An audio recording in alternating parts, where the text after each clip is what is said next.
வணக்கம் மனோரோலே ஜேமன்லேருந்து உங்கள் தரன். என்னோட கதிரண்ணன் ஜேமனில் இப்போ என்னோட இருக்கிறார். வணக்கம் கதிரண்ணா. வணக்கம் வணக்கம். எப்படி இருக்கிறீங்க? நல்லா இருக்கிறோம். இன்றைக்கி நாங்கள் கதைக்க போகிற விடயம் அனந்தி அக்கா சொன்ன இதில் அது மக்களுக்கு நாங்கள் உண்மையை கடத்த வேண்டிய கடமையும் இருக்குது, அதில் எனக்கு அறிய வேண்டிய விடயங்களும் இருக்குது. இதில் குறிப்பாக அனந்தி அக்கா குறிப்பிட்ட விடயம் மே 17 தான் எழிலண்ணா கடைசியாக எல்லாம் முடிஞ்சு வந்தவர் சந்திக்க வேண்டும்.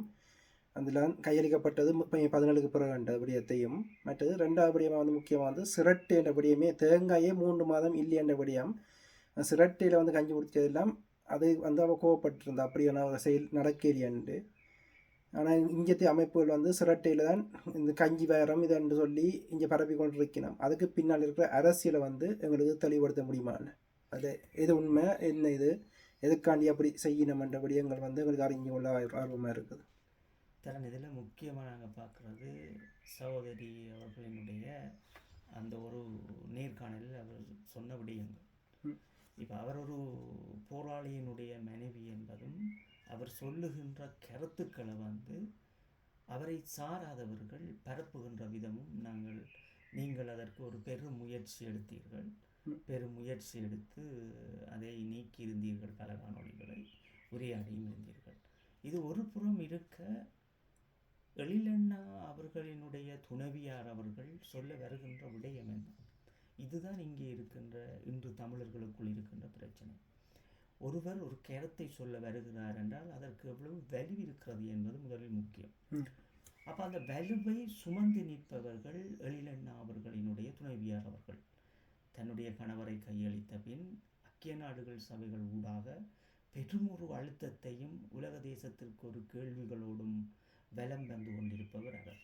அப்போ இவர் ஐக்கிய நாடுகளுக்கு வருகின்ற போது அவரை நேர்காணல் செய்து அவருக்காக உதவி செய்ய வேண்டும் என்று எண்ணாத ஊடகங்களும் எண்ணாதவர்களும் இன்று அவரை ஏதோ ஒரு வகையில் நேர்காணல் செய்து போடுகின்ற அந்த காணொளிகளை எடுத்து வெட்டி ஒட்டி அவருக்கு ஒரு எதிரான காணொளிகளும் போட்டிருந்தார்கள்.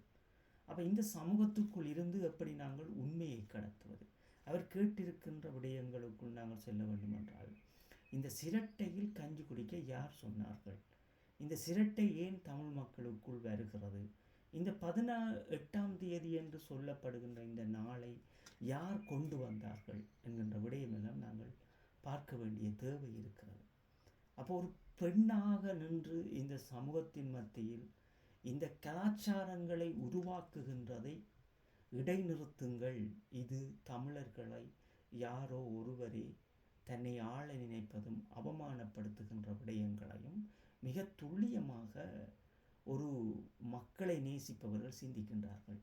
இப்போ உதாரணமாக பார்த்தீர்கள் என்றால், மக்களை நேசிப்பவர்கள் என்ன செய்வார்கள் என்றால், வாழ்வில் தோற்றவர்கள் எல்லாம் வாழ்வில் தாங்கள் வென்றது போல் நேர்காணலை எடுத்து பரப்புவார்கள். ஆனால் உண்மையிலேயே தம் மக்களுக்காக பாடுபடுபவர்களுடைய காணொளியை எடுத்து இந்த சமூகம் போட மாட்டார்கள். அதுதான் சகோதரி சசிதரன் அவர்களுடைய துணைவியாருக்கு நடக்கின்ற பிரச்சனை. உண்மையிலேயே அவர் சொல்லுகின்ற விடயம் என்னவென்றால், இந்த 18ஆம் தேதி முள்ளிவாய்க்காலினுடைய இறுதி நாள் என்பது 18ஆம் தேதி 10 மணி அளவில் இலங்கை அரசாங்கத்தினால் அறிவிக்கப்படுகிறது. இந்த போர் முடிந்தது என்று சொல்லி அறிவிக்கப்படுகிறது. அப்போ இந்த போர் முடிந்தது என்று அறிவிக்கின்ற இலங்கை அரசாங்கமும் புலம்பெயர் தேசத்தில் இருக்கின்ற மக்களுக்கும் ஒரு அறிவு வேண்டும் எப்படி என்றால், அல்லது ஒரு சிந்தனை வேண்டும் எப்படி என்றால், இன்று பல பெருஞ்சாலிகள் தங்களை அடையாளப்படுத்தி கொண்டு தமிழர்களுடைய வரலாற்றை மாற்றுகின்றதை முதலில் நாங்கள் ஒரு தீர்க்கதரிசியாக அல்லது ஒரு கவிதை போன்று ஒரு புத்தகம் போன்று இன்று புலத்தில் இருந்து கொண்டு எழுதிவிட முடியாது. ஏனென்றால் ஆனந்தி சசிதரன் அவர்களினுடைய வாழ்வு என்பதும் அந்த 17ஆம் தேதி வரை அந்த மண்ணோடு உருண்டது. அவர் பங்கெடுத்தவர், அந்த போர் நடக்கின்ற போது அந்த போரோடு இருந்தவர், இறுதியாக 17ஆம் தேதி வரை அந்த மண்ணோடு நின்றவர். அப்போ அந்த வரலாற்றை கொண்டு வர வேண்டியது அவரினுடைய பொறுப்பு. அந்த பொறுப்பின் நிமித்தமே அவர் சிரட்டையில் எங்கே கஞ்சி குடித்தார்கள் என்ற ஒரு விடயத்தை வைத்த நல்ல கேள்வி. இது எங்கே இருந்து பிறக்கப்பட்டது இந்த சிரட்டை என்பது நான் உங்களுக்கு முதலில் விளங்கப்படுத்துகிறேன். அப்படின்னா 1989 88 89 காலப்பகுதியில் பல தமிழ் குழுக்கள் வந்து இந்திய இராணுவத்தோடும் இலங்கையினுடைய எஸ்டிஎஃப்போடும் இராணுவத்தோடும் சேர்ந்து செயல்படுகின்றார்கள். அப்போ அவர்கள் எப்போதும் சொல்லுகின்ற வார்த்தை என்னவென்றால், விடுதலை புலிகளுக்கு பொருட்களை வாங்கி கொடுப்பவர்களும் விடுதலை புலிகள் உறுப்பினர்களுக்கு அவர்கள் குடும்பங்களுக்கு கூறுகின்ற பதில் என்னவென்றால், நீங்கள் விடுதலை புலிகளுக்கு உதவி செய்தால் உங்களுடைய குடும்பம் சிரட்டையில் களி தின்பீர்கள், சிரட்டையில் தண்ணி குடிப்பீர்கள் என்கின்ற ஒரு வசனத்தை தொடர்ச்சியாக பாவிப்பார்கள். அந்த வசனம் பாவித்தவர்களே பல மாற்று இயக்கத்தில் இருந்தவர்களும் இந்தியாவிலிருந்து வரப்பட்ட வார்த்தை தான் அது. விடுதலை புலிகளுக்கு உதவி செய்பவர்கள் அத்தனை பேரும் உங்களை நாங்கள் சிரட்டையில் தண்ணி குடிக்க வைப்போம் என்கின்ற ஒரு வார்த்தையை கொண்டு வந்தவர்கள். அது பிறகு மரியாதைக்குரிய அண்ணன் பாலகுமாரன் அவர்கள் தன்னுடைய அமைப்போடு வந்து விடுதலை புலிகளில் இணைந்த பிறகும் இந்த வசனங்கள் தொடர்ச்சியாகவே இருந்தது அன்று நாங்கள் இளையோர்கள் இருந்த காலத்தில். அப்போ இந்த சிரட்டையில் ஈழ மக்களை விடுதலை புலிகளை நேசித்தவர்களையும் இறுதி முள்ளிவாய்க்கால் வரை நிற்பவர்களையும் ஏதோ ஒரு வகையில் உலக தேசத்திற்கு ஈழத்தமிழர்களுடைய வழியை கொண்டு செல்பவர்களினுடைய அடுத்த தலைமுறை பிள்ளைகளுக்கும் ஒரு திணிப்பை திணிக்கிறார்கள். புலத்தில் 18ஆம் தேதிக்கு முன் நாங்கள் கஞ்சி வாரமாக கொண்டு வந்து சிரட்டையில் கஞ்சி குடிக்க வேண்டும் என்கின்ற ஒரு வழியை கொண்டு வருகின்றார்கள். அப்போ இந்த சிரட்டை எங்கே இருந்து பிறக்கப்பட்டது? முதலில் ஒட்டுக்குழுக்களுக்குள் இருந்து பிறக்கப்பட்டது. இந்தியாவினுடைய உளவுத்துறை ரோவினுடைய அடிப்படையில் செய்யப்பட்டவர்களோடு பிறக்கப்பட்டது. அப்போ இந்த சாதிய ஒரு ஒழிப்பின் அடிப்படையில் இந்த சிரட்டையை வந்து ஒரு சாதி குறைந்தவர்களுக்கு தண்ணி கொடுப்பதும் நீர் கொடுப்பதும் இப்படி ஒரு மர்மமான ஒரு செயல் இந்தியாவில் இருந்தது ஒரு காலத்தில். அப்போ இதை உடைத்தவர்கள் அன்றைய காலங்களில் பெரியார் போன்றவர்கள், வேறு வேறு தலைவர்கள் போன்றவர்கள், பெரியாரை நேசிக்கின்ற மானுடரை நேசிக்கின்ற புத்திஜீவிகள் எல்லோரும் சேர்ந்து இதை உடைத்தார்கள். உடைத்தெறிந்து இந்த மொழி வந்து இந்த சிரட்டையில் நீர் கொடுப்பது, இந்த சிரட்டையில் உணவளிப்பது என்கின்ற விடயங்கள் மெதுவாக மறைந்திருந்தது விடுதலை புலிகளினுடைய காலத்தில்.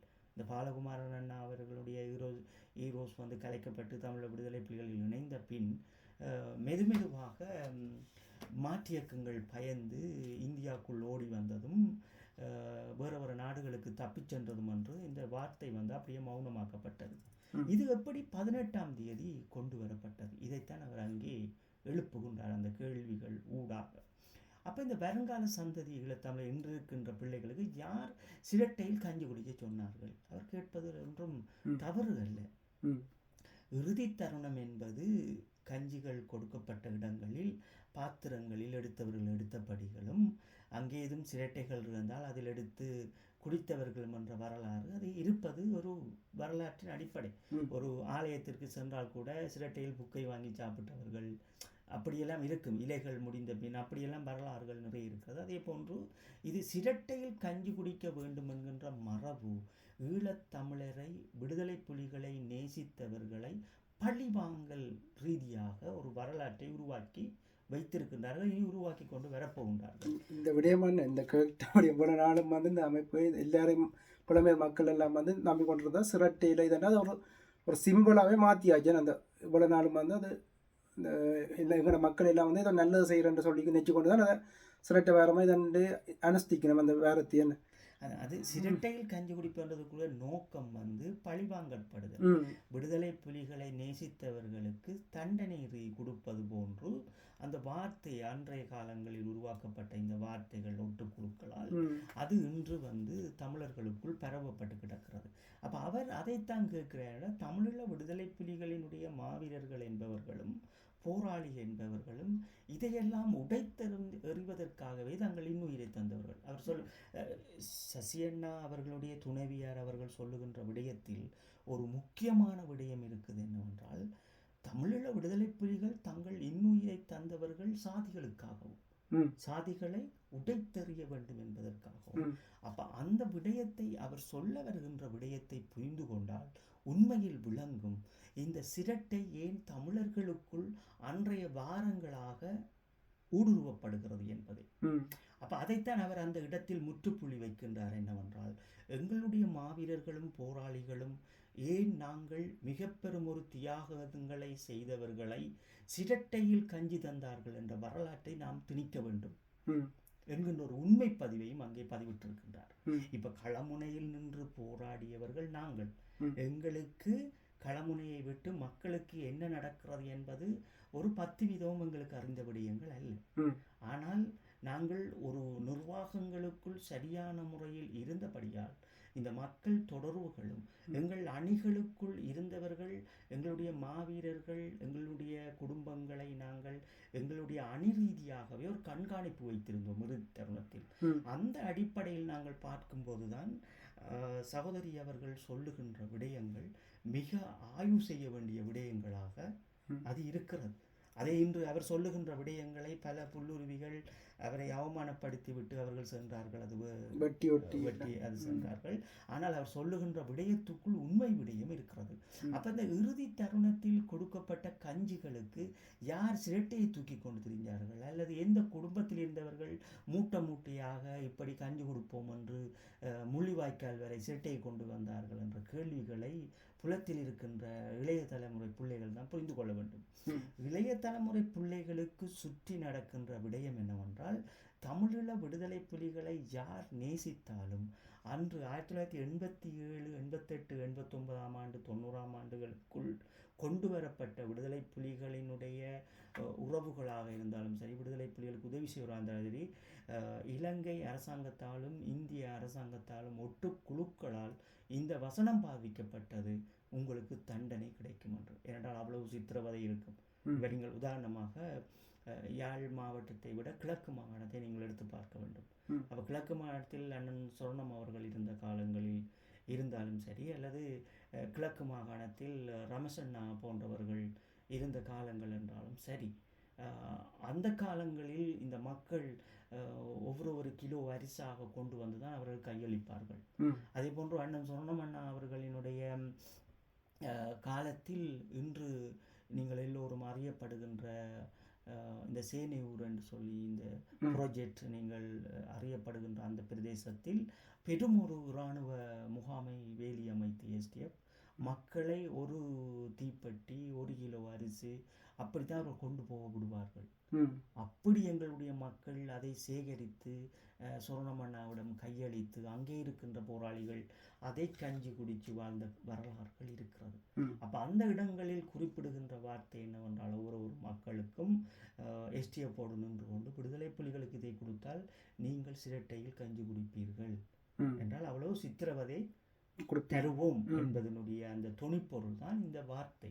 இந்த வார்த்தையை இன்று அடுத்த தலைமுறையிடம் கடத்தாதீர்கள் என்பதைத்தான் அவர் அங்கே கொடுத்துள்ளார். உண்மையில் இந்த சிரட்டையை யார் கொண்டு வந்தார்கள், இந்த 18ஆம் தேதியை யார் கொண்டு வந்தார்கள் என்று எங்களுடைய மக்கள் தெளிவாக சிந்தித்தால், ஆனால் சசிதரன் அவர்களினுடைய துணைவியார் அவர்கள் சொல்லுகின்ற விடயத்தை இந்த சமூகம் ஏற்றுக்கொள்ளப் போகிறது. இந்த சமூகம் இதை எடுத்து ஏற்றுக்கொள்ளாது என்றால், அவர் ஐக்கிய நாடுகள் சபைகளுக்கு வந்து தன்னை இந்த மக்களுக்காக ஏதோ ஒரு வழியில் செய்ய வேண்டும் என்று அரசியலுக்குள்ளும் வந்து ஏதோ பணிகளை செய்கின்ற போதும் இந்த சமூகம் அவரை சரியான முறையில் எடுத்து கையாண்டவர்கள் கிடையாது. எங்கே ஒரு வசனம் சொல்லுகின்றார், அதை எடுத்து நாங்கள் பரப்புகின்றோம் என்ற ஒரு நிர்பந்தத்துக்குள் தான் அவரும் தள்ளப்பட்டு இருக்கின்றார். அப்போ உண்மைகள் மறையப்பட வேண்டும், போலிகள் அதை எடுத்து கையாள வேண்டும். அந்த போலி தகமைகள் தான் இன்று வந்து இவ்வளவு அசிங்கங்களை வாழ்வியலிலும் தங்களுடைய சொந்த வாழ்வியலும் செய்துவிட்டு, என்னுடைய இனத்தினுடைய வாழ்வியலும் செய்துவிட்டு, இந்த இனமே என்னுடைய மூச்சு, வாழ்க்கை, என்னுடைய கணவரின் இலட்சியம் என்று ஓடித்திரிகின்ற இந்த சகோதரியை போன்றவர்களை அவமானப்படுத்துகின்ற மக்களை நாங்கள் பார்க்கின்றோம். உண்மையிலே அவர் சொல்லுகின்றதை நாங்கள் தெளிவாக புரிந்தோம் என்றால், ஏன் நாங்கள் இந்த கலாச்சாரத்தை உருவாக்க வேண்டும்? கஞ்சி வாரம் என்பது நாங்கள் வைக்க வேண்டும்.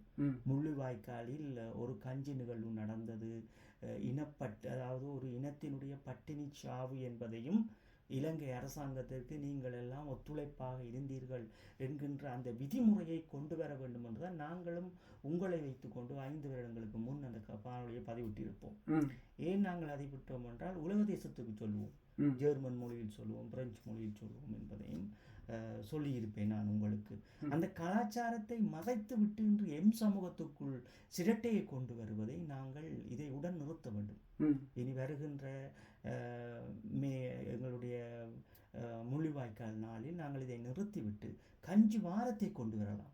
அதை எப்படி பகிர்ந்தளிப்பது, அதை எப்படி நாங்கள் உணர்வு ரீதியாக எங்கள் அடுத்த தலைமுறை பிள்ளைகளுக்கு கடத்துவது அல்லது எப்படி உலக தேசத்துக்கு கடத்துவது என்பதை நாங்கள் நிச்சயமாக அதை பகிர்ந்து கொள்ளலாம். ஆனால் தமிழன் சிரட்டையில் ஈழத்தமிழன் சிரட்டையை தூக்கி கொன்று கஞ்சிக்காக நிற்பது இது இந்தியாவினுடைய மிக பெரும் சூழ்ச்சியும் இலங்கையினுடைய எஸ்டிஎஃப்பின் புலனாய்வுத்துறையும் ஒட்டுக்குழுக்களினுடைய மிக பெரும் சூழ்ச்சிகளுமே இந்த மே 18 இந்த கஞ்சி வாரத்தினுடைய சிரட்டை என்கின்ற தொனிப்பொருளும் இருக்கிறது. அப்போ இலங்கை அரசாங்கம் மே 18 10 மணிக்கு போர் முடிந்தனால் நீங்கள் ஒரு 5 நிமிடமாக சிந்திக்க வேண்டும். ஒரு மிக பெரும் ஒரு விடுதலை புலிகளை மே 18 எப்படி அழித்து முடிக்க முடியும் என்பது இந்த நேரம் 10 மணி காலம் என்பதற்குள் எப்படி விடுதலை புலிகளை அழித்து முடிக்க வேண்டும் என்பதை இந்த சந்ததியினர் யோசித்திருக்கணும். அப்போ மே 17க்கு பின் இருக்கின்ற ரகசியங்கள் என்ன, மே 17க்கு முன்னர் என்ன நடந்தது என்கின்ற வரலாற்றை தேட வேண்டிய தேவைகளும் ஆவணப்படுத்த வேண்டிய தேவைகளும் எம் சமூகத்துக்கு இருக்கிறது. அப்போ மே 17க்கு பிறகு என்ன நடந்தது, மே 16 நடந்தது, மே 15 என்ன நடந்தது என்கின்ற உண்மை விடயங்களை அறியணும். அப்போ நாங்கள் உண்மையிலேயே இந்த சமூகத்துக்குள் இருக்கின்ற இன்றைய பிரச்சனை என்னவென்றால் இந்த புல்லுருவிகள் பொய் சொல்லுகின்ற விடயங்கள். எம் இனம் என்று எங்கு பார்த்தாலும் பொய் சொல்லுகின்றது. சொந்த வாழ்வில் பொய் சொல்லுகின்றது, தன்னுடைய இனத்தினுடைய தியாகங்களிலும் பொய் சொல்லுகின்றது, தன்னுடைய இனத்தையும் அபகரித்து வைத்திருக்கின்றது. இப்ப நாங்கள் ஒரு வியாபார பொருள். மே 18 இன அழிப்பு என்பது இந்தியாவில் இருக்கின்ற அரசியல்வாதிகளுக்கும் கட்சி சார்ந்தவர்களுக்கும் அது ஒரு அரசியல் பிழைப்பு. எங்களுடைய அதாவது எங்களுடைய முள்ளிவாய்க்கால் அழிவு என்பது இந்திய தமிழர்களுடைய அரசியல் வாழ்வியலில் அது இன்றைக்கு அவர்களுக்கு ஒரு ஓட்டுரிமையாக மாறப்பட்டு கிடக்குது. ஒரு மே 18 தியாகங்களில் இந்தியாவில் கூட்டங்களை போடுகின்றவர்கள் அந்த வழிகளை பேசாமல் தங்களினுடைய அரசியலை பற்றியே பேசுவார்கள். இப்போ மே 18 ஒரு நினைவு, ஒரு மொழியை பேசுகின்றவர்கள் சகோதர இனம் என்று சொல்லி ஒரு மேடையை அமைத்தால் அங்கே என்ன பேச வேண்டும் என்று இருக்கிறது. அப்ப எல்லோரும் என்ன செய்கின்றார்கள் என்றால், ஒரு புறம் அயல் நாடு இந்தியாவில் இருக்கின்ற இந்திய தமிழர்கள், ஒரு புறம் இந்த மே மாதம் விடுதலை புலிகளினுடைய அந்த மௌனவிப்பு என்பது இறுதியாக போராளிகளும் எங்களுடைய விடுதலை புலிகளும் அந்த மண்ணோடு ஆகுதியாகிய நிமிடங்களுள் அந்த போராட்டத்தை நிறைவு செய்த அந்த தருணங்களும் அதை கையாளுகின்ற மனிதர்களைத்தான் நாங்கள் இன்று பார்த்துக்கின்றோம். புலம்பெயர் தேசங்களில் இருப்பவர்கள் ஏதோ ஒரு வகையில் அதை களவாடுதலும், இந்தியாவில் இருக்கின்ற இந்திய தமிழர்கள் அதை களவாடுகின்ற விடயங்களும் என்று இதுக்குள் சிக்கப்பட்டு எங்களுடைய உண்மையான வரலாறும் உண்மையான எங்களுடைய இன அழிப்பும் இன்று மறைக்கப்படுகிறது. அந்த மறைவின் ஒரு படிதான் நாங்கள் தொடர்ச்சியாக ஐக்கிய நாடுகள் சபைகளில் கையளிக்க பெற்றவர்களினுடைய பேர் விவரங்களும் காணாமலாக்கப்பட்ட பேர் விவரங்களும் இருக்கின்ற போராளிகளினுடைய மாவீரர் பட்டியல் இணைப்பு என்கின்ற ஒரு கூட்டம் என்றும் அதையும் செய்து கொண்டிருக்கிறோம். அந்த கூட்டம் செய்கின்ற விடயத்தால் எவ்வளவு விளைவுகள் வரப்போகின்றது, எந்த வலுக்கள் எல்லாம் அப்படியே இல்லாமல் போகின்றது என்கின்ற நாடகங்களும் இந்த அரங்கேற்றங்களையும் நாங்கள் பார்த்து கொண்டிருக்கின்றோம். அப்ப எல்லா விடயங்களையும் நாங்கள் சுற்றி பார்க்கின்ற போது ஒரே விடயம் எங்களுக்கு ஒன்று மட்டும் புரிகிறது. பல பெருஞ்சாலிகள் தமிழர்களுக்குள் இருந்து கொண்டு தங்களுடைய வாழ்வியலுக்காகவும் அடுத்த நாட்டினுடைய அரசியலுக்காகவும் தங்களை மெழுகாக இன்றுருகி கொண்டிருக்கின்றார்கள் அவர்கள். இதுதான் உண்மை. தன் சொந்த மண்ணுக்காக, தன் சொந்த நாட்டுக்காக இன்று நான் சாகப் போகின்றேன் என்று தெரிந்து கொண்டு தங்களை ஒரு மண்ணினுடைய தியாகிகளாக விதைத்தவர்களுடைய தியாகங்களை எடுத்து அறுபடை செய்கின்ற இந்திய தமிழரினுடைய அரசியலும் எங்களினுடைய புலம்பெயர் தேசங்களில் இருக்கின்ற புத்திஜீவிகளும் அந்த மக்களினுடைய வாழ்வியலும் என்று எல்லாமே சுயநலமாகிவிட்டது. ஒரு உண்மையான ஒரு உணர்வோடு வாழுகின்ற மக்களும் அந்த பயணத்தை நோக்கி செல்லுகின்றவர்களையும் இந்த இனம் ஒருபோதும் விடப்போவதில்லை. அதுதான் சகோதரி எழிலண்ணா அவர்களினுடைய சகோதரி அவர்களுக்கு நடந்த கடந்த 2 ஞாயிற்றுக்கிழமைக்கு முன் நடந்த பிரச்சனை. இது மட்டும் இல்லை, இது 5 வருஷம் முதல் பொட்டமலை என்ற விடயத்தில் வந்து அவர் கதைக்கும் போதும் இதே அவமானம் தானே நடந்திருந்தது அவருக்கு. கண்டிப்பாக அவள் வந்து எந்த பொழுதும் தன்னுடைய மாவீரர்களுக்காக தன்னுடைய மண்ணுக்காக வாழ்ந்து கொண்டிருக்கிறவர். அப்போ அவருக்கு அவனுடைய வாழ்வில் நாங்கள் ஒரே ஒரு விடயம் மட்டும் புரிந்து கொள்ளலாம். நாங்கள் யாரினுடைய பர்சனல் விஷயத்துக்கும் போவர்கள் அல்ல. ஒரு நாட்டினுடைய ஒரு குடிமகன் என்ன செய்து கொண்டிருக்கிறான் என்பது தெரிய வேண்டும். அப்படி தெரியாட்டி அவன் விமர்சிக்கக்கூடாது அல்லது அவர்களை பற்றி குறை சொல்லக்கூடாது. இது ஒரு பழிவாங்கல். இப்போ உதாரணமாக இப்படிதான், இப்போ நாங்கள் சீமானை எதிர்க்கின்றோம் என்றால் எங்களை ஊடகத்துக்கு வரவிட மாட்டார்கள். சீமானை விமர்சிக்கின்றன அவையும் வரவிட மாட்டார்கள். இது ஒரு வியாபார பொருள் என்று. அப்போ உண்மைகள் இங்கே புதையுண்டுதான் கிடைக்கும். உண்மையை தேடி கண்டுபிடித்து எடுப்பதற்கும் எமக்குள் என்ன நடக்கிறது என்பதை ஆய்வு செய்வதற்கு இங்கே யாரும் இல்லை. எனக்கே என்ன வந்து இந்த சிரட்டபடியும் இவ்வளோ அரசியலுக்கு பின்னால் இருக்குன்னு ஆராயும் போது எனக்கே ஷொக்காக இருக்குது. அப்போ இன்றைக்கி இவ்வளவு நாளும் அதை அனுஷ்டிச்சவர்களுக்கு இது உண்மை விளங்கும் போது அவர்களுக்கு அவ்வளோ ஷொக்காக இருக்கும். அது என்ன இப்போ நினைச்சு நம்ம சொன்னால், இப்போ சிரட்டை விடயம்ன்றது இப்போ கிடைச்சதில் எடுத்து குடிச்சிட்டு போனது. அப்படி ஒரு நிகழ்வு செய்தால் அது ஒரு நியாயமானதாக இருக்கும். ஆனால் இந்த கஞ்சி வாரத்தை கொண்டு வந்து சிரட்டையில் தான் குடிக்க வேண்டும் என்கின்ற மரபை கொண்டு வருவது அது தமிழர்களை அன்று பழிவாங்கப்படுகிறது. இன்று அன்று சொன்ன வார்த்தைகள் இந்திய உளவுத்துறையால் இன்று அது பழிவாங்கப்படுகிறது. இதுதான் உண்மை. ஏனென்றால் 18ஆம் தேதி காலையில் போர் முடிந்தென்று அறிவிக்கின்ற அரசாங்கமும் விடுதலை புலிகளும் என்று சொல்லப்படுகின்ற இந்த பெருஞ்சாலிகளால் தான் இவ்வளவு பிரச்சனை நடக்கிறது. இது இந்திய உளவுத்துறைக்கு ஒரு தேவை இருக்கிறது, இலங்கை அரசாங்கத்துக்கு ஒரு தேவை இருக்கிறது. என்னவென்றால் இந்த மே 18 என்பது மக்களை அவர்கள் காப்பாற்றிய நாட்கள். இந்த மே 18 என்பதனுடைய தொனிப்பொருள் என்பது அவர்களுக்கு நீரும் சோறும் வழங்கியது. உலக தேசத்தில் இருந்து அவ்வளவு பொருட்கள் போயிருக்கிறது. நீங்கள் இலங்கையினுடைய மஹிந்த ராஜபக்சாவினுடைய அந்த நாள் பார்த்தீர்கள் என்றால், அந்த போர் முடிந்த பின் அவருக்கு அத்தனை அலைபேசிகள் வந்திருக்கும், அத்தனை தொடர்புகள் வந்திருக்கும், இத்தனை மில்லியன் கோடி ரூபாய்களாக ஒதுக்கப்பட்டிருக்கும். அதுக்கு பிறகு அவர் செய்கின்ற விஷயங்கள் அவ்வளவும் உலக தேசத்தினுடைய விளிம்பியங்களோடு நடந்த விடயங்கள். அந்த மே 18 என்கின்ற விடயத்தை கொண்டு வருகின்ற போதே தமிழர்கள் முட்டாளாக்கப்படுகின்றார்கள். என்றால் மே 18 என்பது அது மக்களுக்கு நீர் கிடைக்கப்பட்டதும் சோறு கிடைக்கப்பட்ட நாடும். மே 18 என்பது அது அழிவு அல்ல, பட்டினி இல்லாத அழிவு இல்லை. அது அன்று அவர்கள் ஏற்றி கொண்டு செல்லப்பட்ட அவர்களுக்கு உடனே சாப்பாடுகளும் இருக்கிறதுக்கு இடங்களும் அது வந்து கொடுத்து கொண்டே இருந்தது. அதற்குரிய ஆதாரங்கள் அத்தனை உலக தேசம் ஐக்கிய நாடுகள் சபையிலையும் சமர்ப்பிக்கிறது, உலக தேசத்திலும் சமர்ப்பிக்கிறது. அதுதான் இன்று ஒரு நகைச்சுவையான விடயத்தை நாங்கள் கனடாவிலும் பார்த்து கொண்டிருக்கின்றோம். அங்கே ஒரு நினைவு தூவியும் தமிழர்களினுடைய பெரும் ஒரு சந்தோஷங்களையும் பார்த்து கொண்டிருக்கிறோம். பின்னுக்கு இருக்கின்ற அண்மையில் வந்து ஒரு இதில் வந்து அரசு என்ற பொருளியல் பேசில் இருந்த அரசு அவர் வந்து சொல்லியிருந்தார், இது வந்து எங்களுடைய இனம் ஒரு இதை வச்சுட்டு அதில் தமிழினம் கிடைச்ச மாதிரி மாட்சி அடையுது. ஆனால் கனடாவிலிருந்து விடுதலை புலிகளுக்கு எதிரான தடை வந்து நீக்கப்படுகிறது. அதுக்கான ஒரு இதுவும் வந்து செய்ய மாட்டேன். இதைத்தான் நாங்களும் சொல்கிறோம். எந்த காலமும் கடந்த காலம் கருணா போன்றவர்கள் இராணுவ தளபதிகளை எல்லாம் இவர்கள் தடை செய்கின்ற போது நாங்கள் சொன்னபடியமாக தான் இன்றும் நாங்கள் கனடாவில் இருப்பவர்களுக்கும் கனடாக்கும், அதாவது உங்களுடைய அரசியலுக்காக ஈழத்தமிழர்களை பயன்படுத்தி ஈழத்தமிழர்கள் சிக்கப்படுகிறார்கள். ஈழத்தமிழர்களை பொறுத்தளவில் தனித்துவமாக நின்று தங்களை ஒரு ஒரு ஒரு போராடிய ஒரு இனத்தின் குடிமகனாக இன்று யாருமே அல்ல. நீங்கள் பார்த்தீர்கள் என்றால் இன்று நடக்கின்ற இந்த சில சினிமா கூத்துக்கள் வந்து இந்தியாவில் சென்று எங்களுடைய ஈழத்தை வைத்து கொண்டே யாரோ அந்த மண்ணுக்காக உயிர்களை கொடுத்தவர்களும் விலைகளை கொடுத்தவர்களும் தியாகங்களை செய்தவர்களும் இன்று யாரோ எங்கே இருந்து வந்து அந்த மண்ணினுடைய தியாகங்களை அவர்கள் அள்ளி செல்கின்றார்கள். அதை அந்த நாட்டில் இந்தியாவில் இருக்கிற ஊடகங்கள் பணமாக்கி கொண்டிருக்கிறது. இதில் வந்து எனக்கு அதில் வந்து ஒரு போனவர் 10 வருஷமாக பிழைப்புக்கு போனவர் என்று சொல்கிறார். இளையராஜா அப்படி சொல்லும் போது வந்து நாங்கள் கொந்தளிச்சோம். என்ன ஈழத்தமிழ் வந்து பிழைப்புக்கு போனவர்களாக இளையரா இந்த துணி வந்து பிள்ளையாக இருக்கான்னு நாங்கள் கொந்தளிச்சோம்.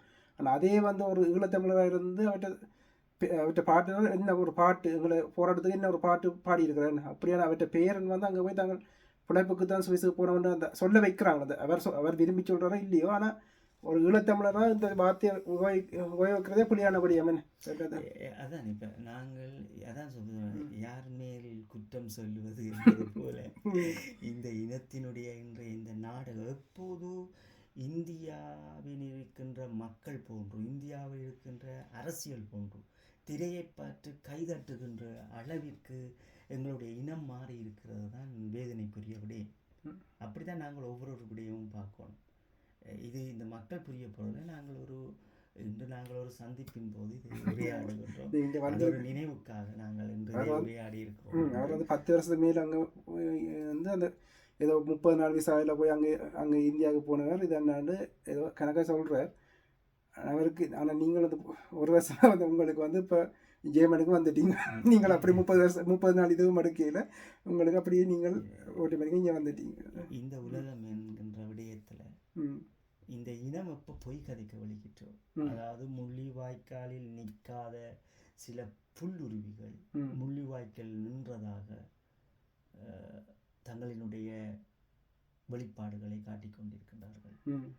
எங்களுடைய மண்ணை நின்று ஒரு துளி தெத்தம் சிந்தாதவர்கள் தெத்தம் சிந்தியர்களுடைய தியாகத்தை குடிக்கின்றார்கள். இது இந்தியாவில் இருக்கிற ஒரு சில அரசியல் தலைவர்களுக்கும் இது பொருந்தும், அரசியல்வாதிகளுக்கும் இது பொருந்தும்.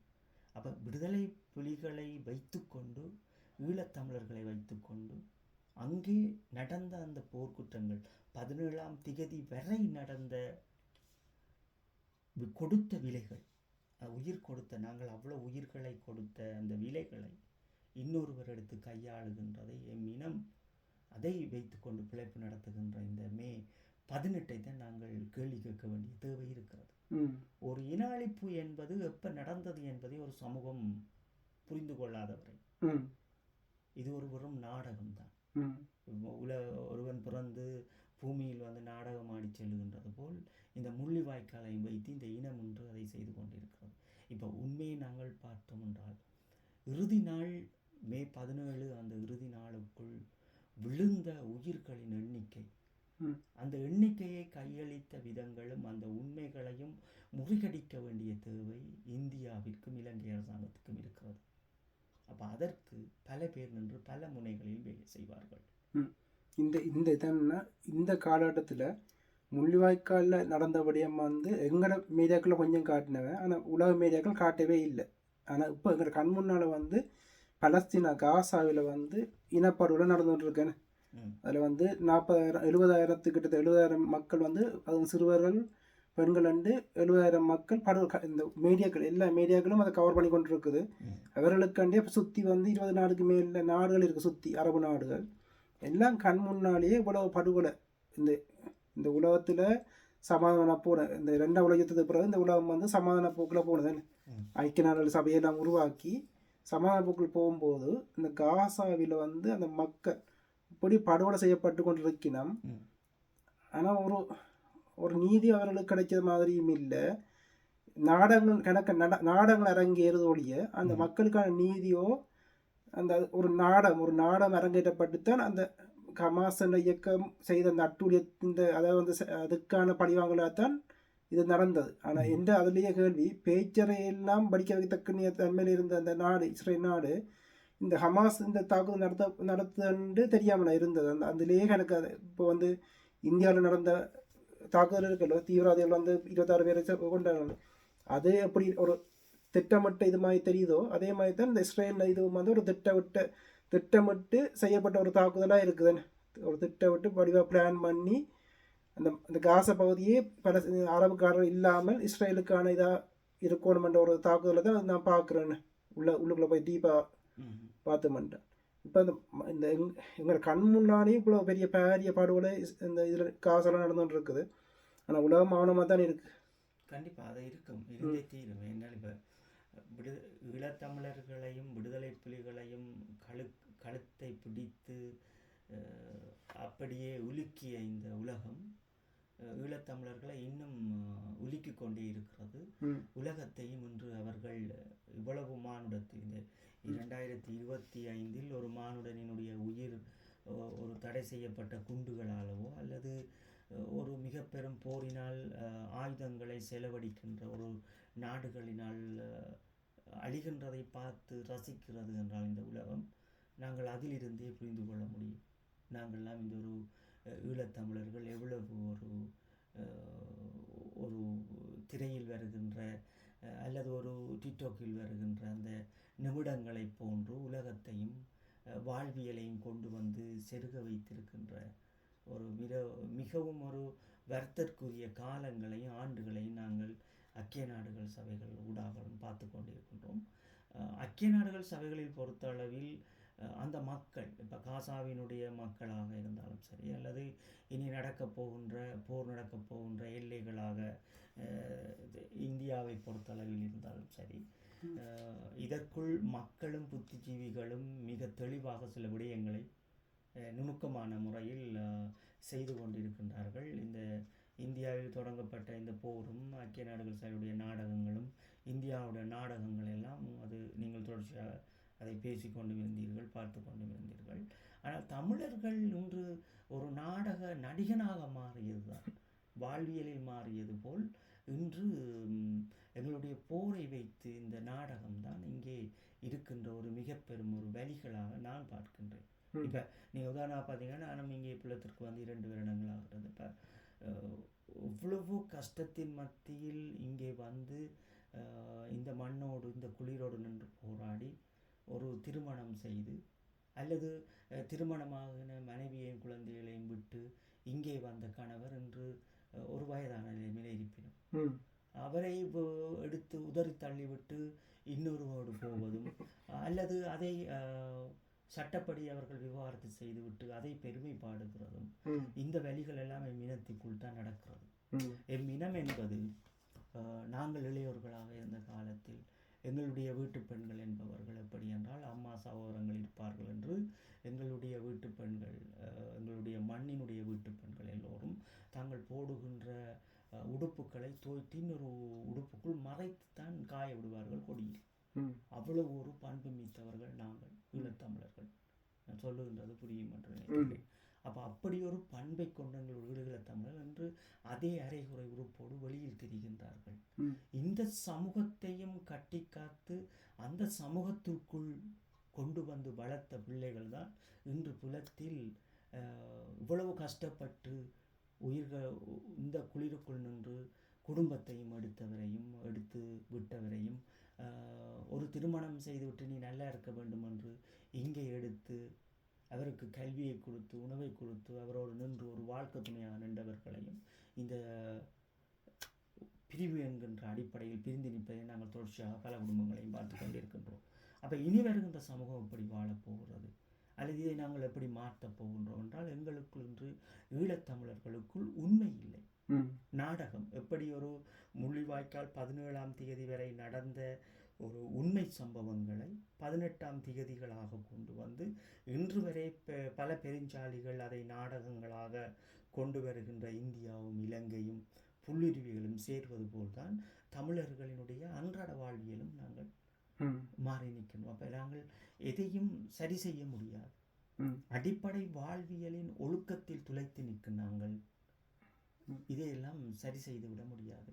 ஏன் சரி செய்து விட, உதாரணம் ஒரு குறுகிய சொல்றவங்களுக்கு அம்மா அப்பா, இப்போ எங்களுடைய யாழ்ப்பாணத்தை எடுத்துக்கொள்வோம். அம்மா அப்பா இவர்கள் என்ன செய்கிறாங்களோ ஒரு வீட்டில் இருப்பார்கள். அந்த வீட்டுக்கே எதுவும் தண்டால் திருத்தி வேலை செய்து கொண்டு அந்த வீட்டையும் பாதுகாத்து கொண்டு அந்த வீட்டை சுற்றி நிற்கின்ற புளிய மரமாக இருந்தாலும் சரி அல்லது மாமரமாக இருந்தாலும் சரி அல்லது வேம்பு மரமாக இருந்தாலும் சரி, இதுகளை தரைத்து விடக்கூடாது என்பதற்காக அந்த வீட்டையே இருக்கின்றதை உள்ளால் திருத்தி அதை பராமரித்து கொண்டிருப்பார்கள். இன்று என்னவென்றால் அவர்களுடைய பிள்ளைகள் வெளிநாட்டிற்கு வந்துட்டு அவர்களும் செத்த பிறகு அந்த காணியில் இருக்கின்ற வீட்டையும் உடைத்து அந்த இயற்கையான மரங்களையும் அழித்து விட்டு அங்கே ஒரு மாளிகையையும் மேல் மாடியையும் கட்டிவிட்டு இங்கே இருந்து கொண்டு புலத்தில் தமிழ் தேசியம் பேசுகின்றார்கள். அவர்களுடைய கிராமத்தில் இருந்த ஈரழிப்பு என்பது இல்லாமல் போகிறது. அவர்கள் தந்தையும் தாயும் கட்டி வைத்திருந்த அந்த இயற்கை இல்லாமல் போகிறது. அதைவிட இவர்களுடைய சொந்தத்திற்கு இங்கே இருந்து அவர்களுடைய சொந்தம் படிப்பிக்க வேண்டும் என்று ஆங்கில பாடசாலைகளை உருவாக்கி ஆங்கில கல்வி வழிகளையே சிறுவயதிலிருந்து கற்பித்துவிட்டு புலத்தில் இருந்து கொண்டு தமிழ் தேசியம் பேசுகின்றார்கள். அத்தனை பேர்களுடைய குடும்பங்களை எடுத்து பார்த்தால் ஏதோ ஒருவர் ஏதோ ஒரு மூலையில் இருந்து புலத்தில் இருந்து கொண்டுதான் அந்த பணத்தை அங்கே தன்னுடைய குடும்பத்திற்காக செலவு செய்கின்றார். இது 60% குழந்தைகள் அங்கே செல்லுகின்றார்கள். 20% குழந்தைகள் தான் அங்கே ஒரு ஆசிரியர்களாக அல்லது வேறு ஏதும் ஒரு அரசாங்க ஊழியர்களாக இருந்து கொண்டு அந்த பணியையும் செய்கின்றார்கள்.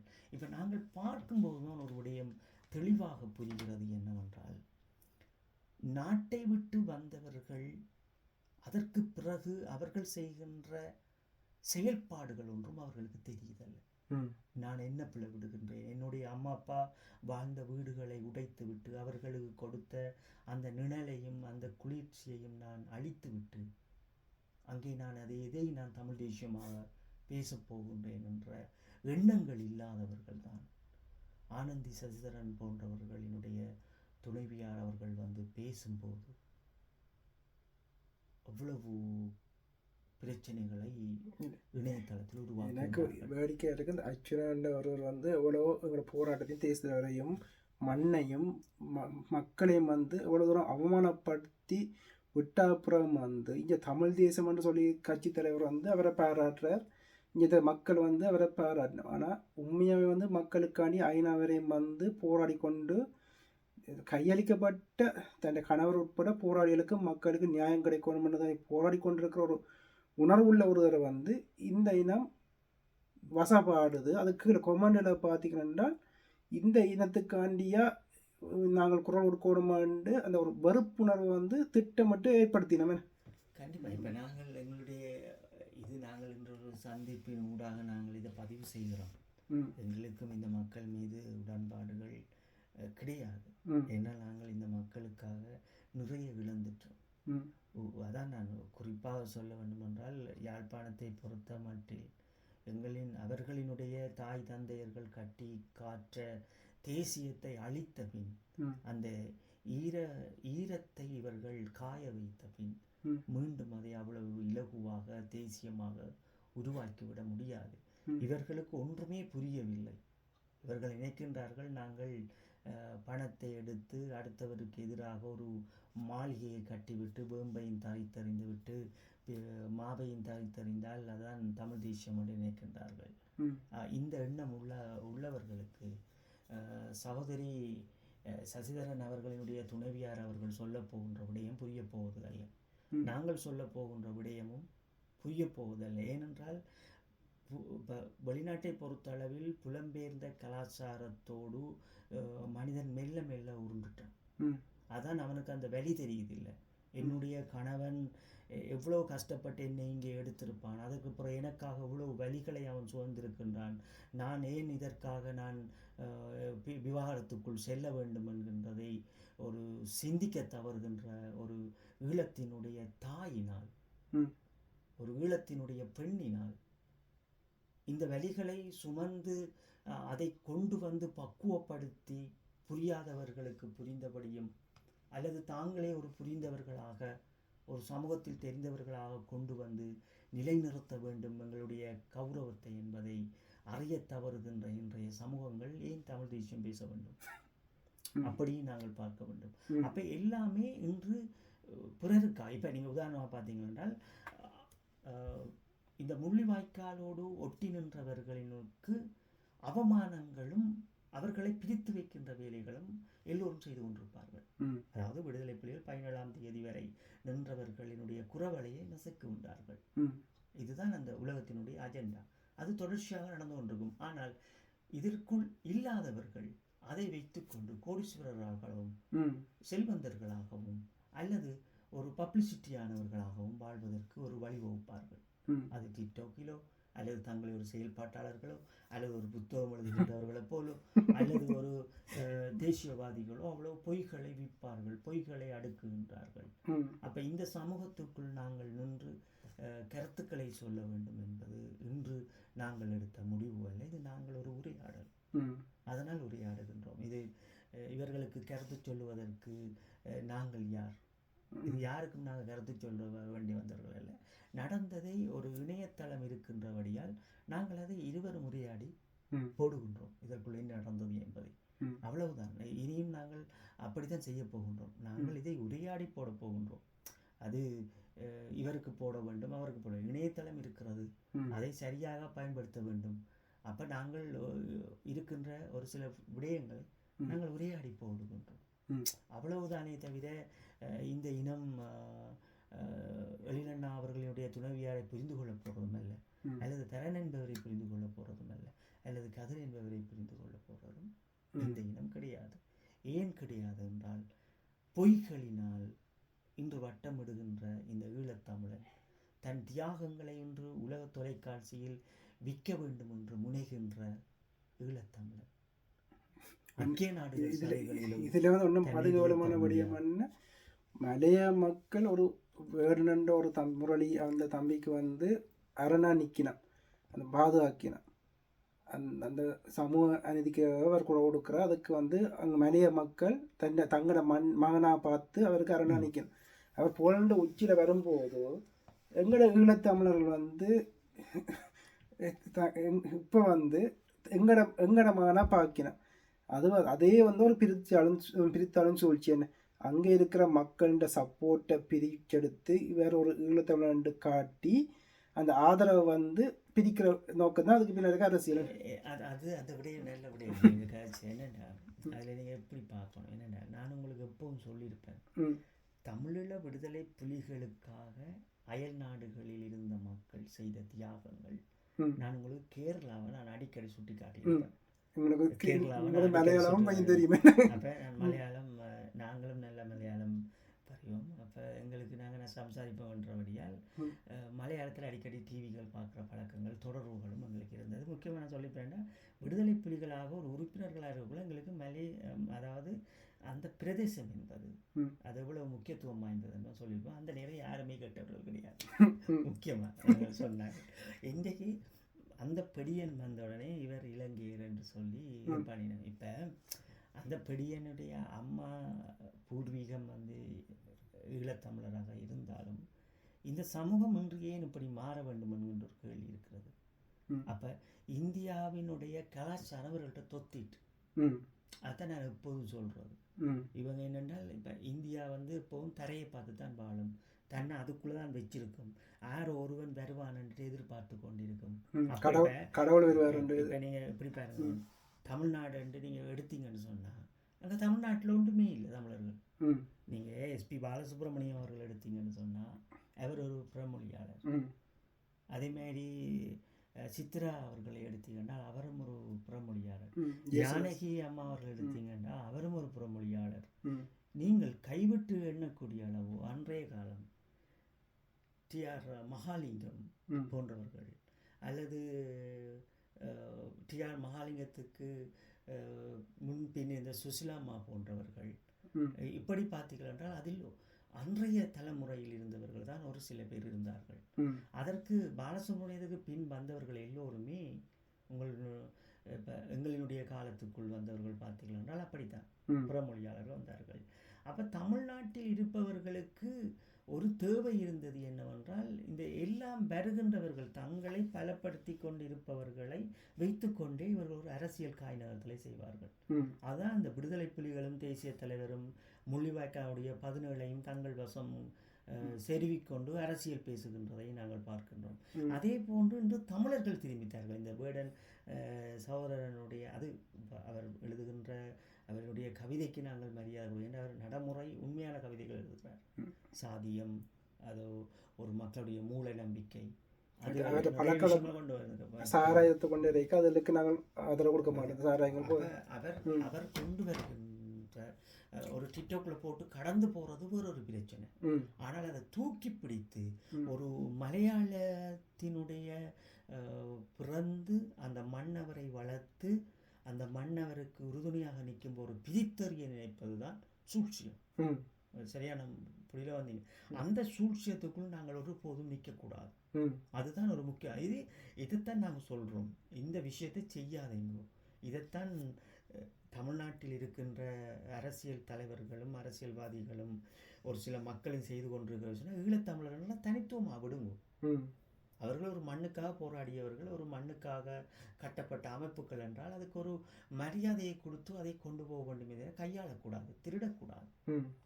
அதோடு நின்றவர்களுடைய கழுத்தை நசைத்து தூக்கி எறியக்கூடாது. அப்போ அதைத்தான் நடக்க போகுது என்றால், ஆனால் கேரளாவில் இருந்த மக்கள் அவர்கள் செய்கின்ற உதவி பிறருக்கு தெரியாமல் பாதுகாத்துக் கொள்வார்கள்.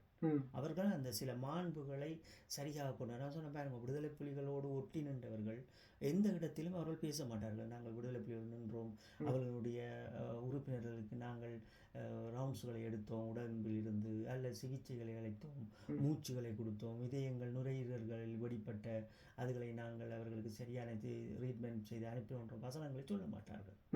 ஆனால் இதே செய்யாத இந்த தமிழ்நாட்டில் இருந்து கொண்டு கொக்கரிப்பார்கள். அப்போ அதெல்லாம் நாங்கள் புரிஞ்சு கொள்ளணும் என்றால், ஒரு உண்மையான தியாகம் செய்பவர்கள் யார், தியாகம் செய்யாதவர்கள் யார், ஒரு மொழியை பேசினாலும் பேசாட்டியும் ஒரு இனத்தினுடைய போராட்டத்தை புரிந்து கொண்டவர்கள் யார் என்பதையும் நாங்கள் சிந்திக்க வேண்டிய தேவையும் இந்த தருணம் ஏற்பட்டிருக்கிறது. ஏன்னா நாங்கள் சொல்லியும் கேரளாவை பற்றி சொல்லியும் புரியாத மக்கள் இன்று புரிந்திருப்பார்கள். கேரளாவில் தமிழர்கள் இருக்கிறார்கள், எங்களோடு போராடியவர்கள் இருக்கின்றார்கள், பல வேலை திட்டங்களை செய்தவர் இருப்பார்கள் என்பதையும் புரிந்து கொள்வார்கள். அப்ப ஒரு அமைப்பின் வலியை தூக்கி நின்ற சமூகம் இனி எப்படி வாழப்போகிறது, எப்படி அதை கொண்டு போக வேண்டும், ஒரு நடிகன் இல்லாமல் ஒரு நிஜமான மனிதனாக ஈழத்தமிழன் எப்போது 17/5/2009 வரை வாழ்ந்தானோ அந்த வாழ்க்கையை திருப்பி வாழ வேண்டும். அப்போ திருப்பி வாழ வேண்டும் என்றால் யாரோ சொல்லுகின்ற 18 தான் விடுதலை புலிகள் அழிந்தார்கள், விடுதலை புலிகள் மௌனவித்தார்கள், விடுதலை புலிகள் ஆயுதங்களை போட்ட வசனங்களை சொல்லாமல், அல்லது சிரட்டையில் தான் அதற்கு வருகின்ற ஒரு வாரம் கஞ்சி வாரங்களாக கொண்டு வருகிறது என்றால் புத்திஜீவிகளாக சிந்தியுங்கள். நாங்களே ஈழத்தமிழர் சிரட்டையில் குடிக்க வேண்டும், இதை யார் சொன்னது? நெத்தியில் விபூதியை பூச வேண்டும் என்று யார் சொன்னது? அல்லது கடவுளை படைத்து வைத்திருக்கின்ற மனிதன் பணத்தையும் படைத்து கடவுளை குப்பத்தொட்டியில் போட்டுவிட்டு பணத்துக்கு முக்கியத்துவம் கொடுக்கின்றதை நாங்கள் பார்க்கின்றோம். இதுவும் யார் சொன்னது? யார் ஒருவன் சொல்லுகின்றான். கடவுளையும் வைத்துக்கொண்டு இதுதான் இந்த உலகத்தினுடைய நியதி, கண்ணை குத்தும் என்று வைத்திருந்தவன் கடவுளை குத்துவதற்காகவும் பணத்தை கொண்டு வந்து வைத்திருக்கிறான். தாழகு கொடுக்கின்ற பணத்தாழகு கொடுக்கின்ற மரியாதையை கடவுளுக்கு இந்த உலகம் கொடுக்கவில்லை, மனிதர்களும் கொடுக்கவில்லை. ஏனென்றால் இந்த விளைபொருள். ஒரு கடவுளுக்கு மந்திரம் சொல்லுகின்றவர் ஒரு சிலைக்கு கடவுளாக ஒரு சிலைக்கு கழுவி அதற்கு பூசை செய்து அதை வழிபடுகின்றவரும் அவருக்கு ஒரு சம்பளம் இருக்கிறது. அவர் சேவையாக செய்யவில்லை, அவருக்கு என்று ஒரு குடும்பம் இருக்கிறது, அவருக்கு என்று ஒரு இருப்பிடம் இருக்கிறது, தொழிலாக என்று மாறப்பெற்றிருக்கின்றது. அதே போன்று இந்த முள்ளிவாய்க்கால் இன்று சில புள்ளியுரிவுகளுக்கும் இந்திய அரசியல்வாதிகளுக்கும் ஒரு தொழில். உண்மையான போராளிகளுக்கு அது வலி, உண்மையான மக்களுக்கும் அது வலி. அதனால் தான் நாங்கள் சொல்லுகின்றோம் என்னவென்றால், இனியாவது அடுத்து வருகின்ற காலங்கள் சிரட்டையை தவிருங்கள். சிரட்டையில் ஈழத்தமிழரை குடிக்க வேண்டும். இவ்வளவு உயிர்களை கொடுத்து விட்டு சிரட்டையில் குடிக்க வேண்டும் என்று யார் சொன்னது? களத்தில் எங்க சிரட்டை இருந்த அந்த கேள்வியை மூடியா கட்டி கொண்டு வருவர்கள் வந்தாலும் அது பிரச்சனை இல்லை. ஆனா ஏன் ஈழத்தமிழர் சிரட்டையில் அந்த கொண்டு வரும்? கஞ்சி என்பது உலக தேசம் அந்த ஒரு வாரமும் ஈழத்தமிழர்களுக்கு சாப்பாட்டு ரீதியாக கூட இலங்கை அரசாங்கம் 2009 வதம் செய்தது என்பதை ஊற்றி கொடுக்கலாம். ஆனால் தமிழன் ஈழத்தமிழன் ஏன் சிரட்டையில் குடிக்க வேண்டும்? யாருமே கொண்டு வரல. நாங்கள் 17ஆம் தேதி வரை யாருக்கும் சொன்னவர்களும் அல்ல. இதில் இருந்து இந்த விடயத்தில் இருந்து இந்த அமைப்புகளுக்கோ இந்த பெருச்சாடிகளுக்கோ இறுதி கட்டத்தில் என்ன நடந்தே தெரியாதுன்றது வந்து ஆதாரபூர்வமாக நிரூபிக்கப்பட்டிருக்கேன். அது உண்மைதானே என்றால் 17ஆம் தேதி களமுனையில் நின்றவர்களும் 17ஆம் தேதியிலிருந்து சான்றாகப்பட்ட அப்படியே கொண்டு வரப்பட்டவர்களும் மக்களோடு மக்களாக வரப்பட்டவர்களும் என்று பார்த்தீர்கள் என்றால் எல்லோரும் சிறைகளில் தான் அடைக்கப்பட்டிருப்போம்.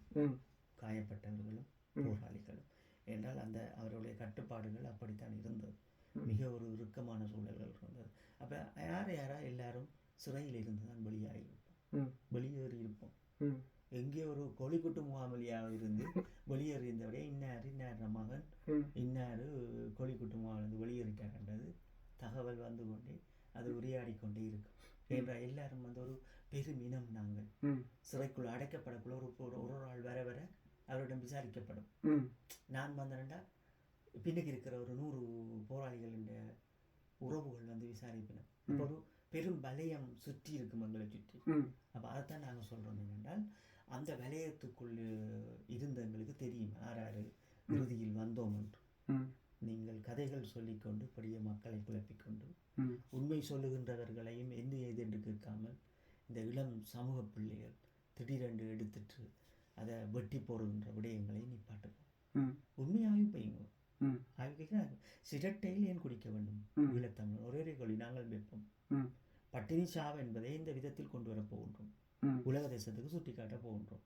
அப்போ அந்த உலகத்தின் மொழியில் எடுத்து ஒரு நாள் கஞ்சி வைக்க போகணும். அப்போ அவங்க அதை கேட்க போயிடும் என்னட்டு அவங்களுக்கு அதை ஒரு பாத்திரத்தில் ஊற்றி கொடுக்க போறீங்க.